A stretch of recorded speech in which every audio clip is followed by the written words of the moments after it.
नमस्कार, आपण पाहत आहात लोकनाळ न्यूज। एका बाजूला मंगलध्वनी, ढोल ताशांचा गजर आणि लग्नसराईचा उत्साह, तर दुसऱ्या बाजूला अचानक थांबलेली लगबग, चिंतेत सापडलेले व्यावसायिक आणि परंपरेने उजळलेला जावयांचा मानसन्मान। अधिक मासामुळे आता संपूर्ण वातावरणात भावनांचा अनोखा संगम पाहायला मिळत आहे।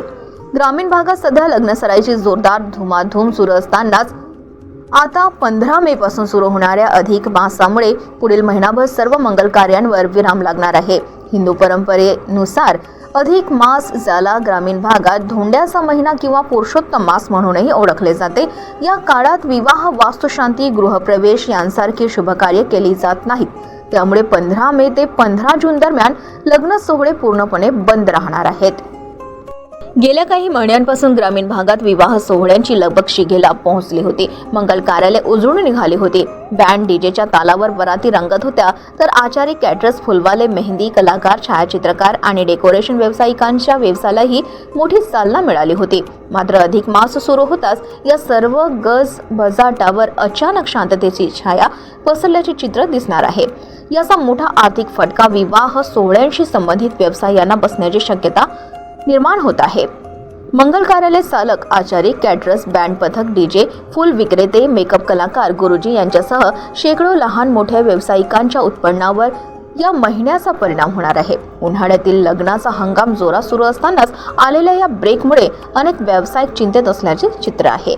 दरम्यान ग्रामीण भागात जानेवारीपासून विवाह सोहळ्यांची लगबग सुरू असून 14 मे पर्यंत मोठ्या प्रमाणात लग्न समारंभ उरकले जात आहेत। अधिक मासानंतर पावसाळा आणि शेतीची कामे सुरू होणार असल्याने शेतकरी वर्ग लग्न कार्य वेळेत पूर्ण करण्यावर भर देताना दिसत आहेत। यंदा मात्र सामूहिक विवाह सोहळ्यांचे प्रमाण काहीसे कमी झाल्याचेही चित्र पाहायला मिळत आहे। शहर असो किंवा ग्रामीण भाग, विवाह समारंभ अधिक भव्य आणि थाटामाटात करण्याची स्पर्धा वाढली असून अनेक कुटुंबांकडून लाखो रुपयांचा खर्च केला जात आहे।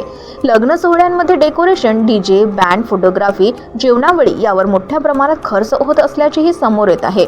मात्र दुसरीकडे नुकतेच लग्न झालेल्या जावयांसाठी अधिक मास हा खास आनंदाचा काळ मानला जातो। या महिन्यात जावयांना सासरी विशेष निमंत्रण देऊन त्यांचा मान सन्मान केला जातो।